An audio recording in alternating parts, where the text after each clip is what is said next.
Kesal karena belum ada petugas yang memeriksa kondisi orang tuanya, seorang pria asal Sragen, Jawa Tengah mengancam akan membacok seorang tenaga kesehatan dengan sebilah parang. Nakes tersebut dicegat tersangka saat hendak menjemput salah satu suspek positif corona.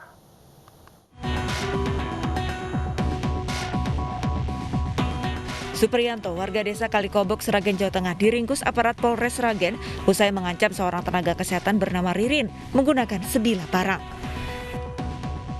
Korban saat itu hendak menjemput salah satu warga yang terkonfirmasi positif COVID-19 untuk menjalani isolasi di gedung Teknopark.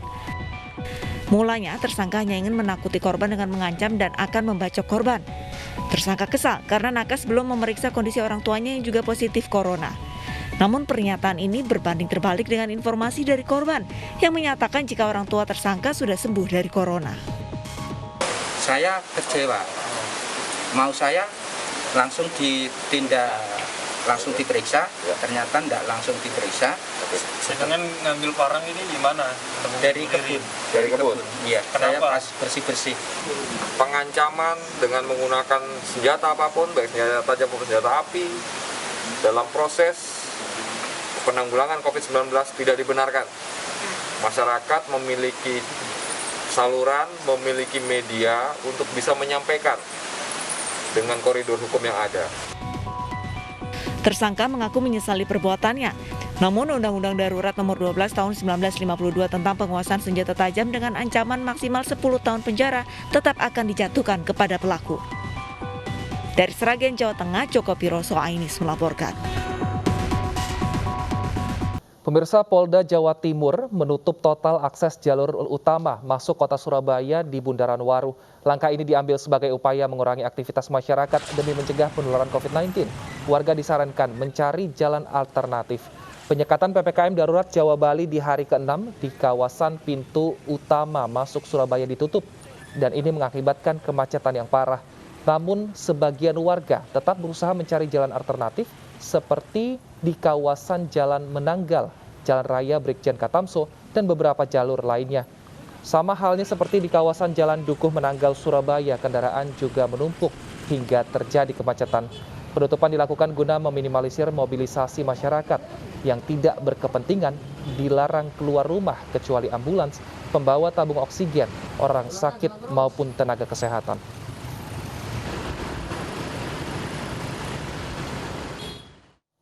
Lalu bagaimana proses penyekatan di Bandung, Jawa Barat? Sudah ada rekan kami Desi Juliani dan juga Rahmat Ilyasan langsung dari pintu tol Paster Bandung dan Bundaran Dolok Surabaya, Jawa Timur. Kita ke Desi terlebih dahulu. Selamat siang Desi. Bagaimana saat ini situasi penyekatan di sana?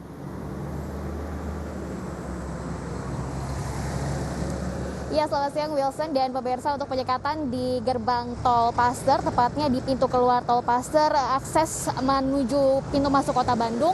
Dari pantauan kami, jika kami bandingkan dengan penerapan atau penyekatan dari PPKM Darurat hari pertama, ini tidak terjadi penumpukan kendaraan ya Wilson dan juga pemirsa. Anda bisa lihat di belakang saya, pemeriksaan kendaraan ini masih berlangsung dilakukan oleh petugas gabungan dari kepolisian, kemudian juga ada dari Dinas Perhubungan dan juga ada dari Satpol PP serta dari pihak PMI Kota Bandung juga sudah bersiaga di exit tol Paster. Jadi nanti sistemnya adalah ketika kendaraan baru keluar tol Paster nanti akan terbagi ke dalam 2 jalur untuk kendaraan yang plat D dan juga selain plat D. Nah, ini Anda bisa melihat pemirsa di layar kaca Anda ada kendaraan yang baru melintas langsung diberhentikan oleh petugas dan langsung diperiksa dokumen kelengkapannya ya, seperti misalnya KTP, kemudian juga surat bebas COVID-19, baik itu antigen maupun itu tes PCR yang berlaku 1 kali 24 jam. Kemudian juga ada surat tugas yang juga diperiksa oleh petugas. Jika sudah lengkap, nah seperti mobil yang ini, sudah lengkap tadi kelengkapan dokumennya, baru diperbolehkan jalan oleh petugas. Tadi kami sempat berbincang dengan petugas di lapangan bahwa hingga pukul 11 siang ini sudah ada 118 kendaraan yang diperiksa dan 11 kendaraan diputar balik karena tidak bisa menunjukkan dokumen-dokumen yang diminta. Wilson dan juga pemirsa.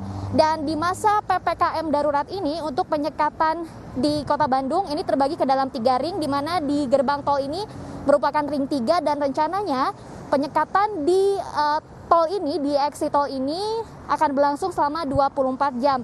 Sementara untuk 2 ring lainnya, ring 1 dan juga ring 2, jalan-jalan protokol, kemudian juga akses menuju jalan protokol ini hanya diberlakukan penutupan jalan saja yang berlaku di jam-jam tertentu saja. Ini memang sedikit ada perubahan ya Wilson dan juga pemirsa, di mana jika penutupan jalan ini hanya berlangsung di siang hari dan juga sore hari saja. Namun mulai tanggal 5 Juli kemarin ini berlangsung selama 3 kali, ada pagi, siang, dan juga sore hari. Dan untuk mengetahui situasi penerapan PPKM darurat di Kota Surabaya, kita akan bergabung dengan rekan saya Rahmat Ilyasan di Bundaran Waru. Rahmat. Baik Desi, selamat siang.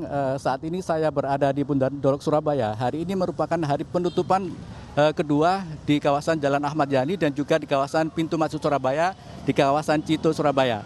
Hal ini ditutup karena untuk meminimalisir adanya mobilisasi warga Surabaya, karena selama evaluasi PPKM 5 hari, aktivitas warga Surabaya makin hari semakin tidak berkurang, artinya makin bertambah. Untuk mengetahui lebih lanjut, kita sudah bersama Bapak Dirlantas Polda Jawa Timur, Bapak Kombes Pol Latif Usman. Pak Latif, bisa jelaskan Pak, mengapa dilakukan penutupan 2 tempat ini Pak? Ya, tadi disampaikan tadi, kita selama operasi 5 hari ini tidak ada penurunan signifikan. Sedangkan aturan daripada PPKM darurat kan jelas. Pelaku usaha non-esensial kritikal itu untuk tidak melakukan aktivitas. Tapi nyatanya apa? Oleh sebab itu yang kita lakukan harus betul-betul memberikan edukasi pada masyarakat. Kenapa yang kami sementara Cito tutup, hanya yang boleh masuk ada tenaga medis dan tenaga pengamanan. Ini yang begitu juga emergensi.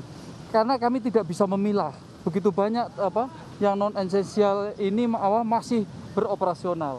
Nah, ini tentunya yang harus kita sadari bersama. Kita akan betul-betul membatasi gerak, membatasi mobilitas masyarakat yang boleh bergerak, yang boleh bermobilitas baik untuk kegiatan adalah yang sesuai dengan instruksi Menteri Dalam Negeri, yaitu bidang esensial dan kritikal.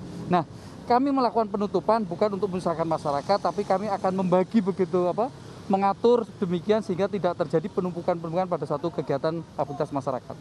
Untuk mengantisipasi adanya kemacetan sendiri dari pihak Polda Jawa Timur seperti apa Pak langkah-langkahnya? Ya, yang pertama di Cito kita melakukan penutupan. Penutupan pun kita lakukan penyortiran hanya yaitu pengamanan untuk pelaku pengamanan seperti TNI Polri dan tenaga medis. Itu yang kami utamakan.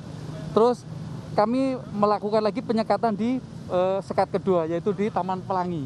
Nah, di Taman Pelangi kita melakukan penyekatan lagi. Ternyata pun masih banyak. Nah, kami nanti akan di dalam kota kita melakukan penutupan yaitu Jalan Darmo, Jalan Tunjungan dan Jalan Pemuda. Ini sehingga masyarakat betul-betul kita mengirimkan message kepada masyarakat untuk lebih baik di rumah saja sebetulnya, karena ketentuan daripada PPKM itu sudah jelas, esensial dan kritikal yang boleh untuk melakukan aktivitas. Baik, terima kasih pemirsa. Demikian penjelasan dari Bapak Dirlantas Polda Jawa Timur, Bapak Kombes Pol Latif Usman. Kita kembali ke studio. Terima kasih Rahmat Ilyasan dari Surabaya dan Desi Juliani dari Bandung atas laporan Anda. Selamat bertugas kembali.